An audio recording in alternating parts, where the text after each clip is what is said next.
తెలంగాణలో కాంగ్రెస్ పార్టీ అధికారంలోకి వచ్చిన తర్వాత సీఎం రేవంత్ రెడ్డి పలు కీలక నిర్ణయాలు తీసుకుంటున్నారు. తాజాగా డిసెంబర్ 31 కానుకగా మందుబాబులకు అదిరిపోయే శుభవార్త అందించారు.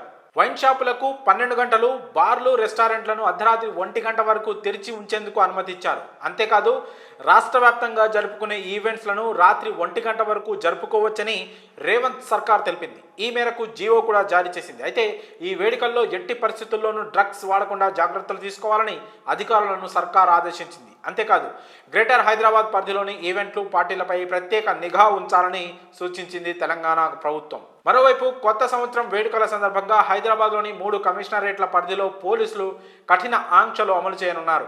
అయితే ఎలాంటి అవాంఛనీయ సంఘటనలు జరగకుండా న్యూ ఇయర్ ఈవెంట్లు నిర్వహిస్తున్న వారు ఖచ్చితంగా అనుమతి ముందుగానే తీసుకోవాల్సి ఉందన్నారు.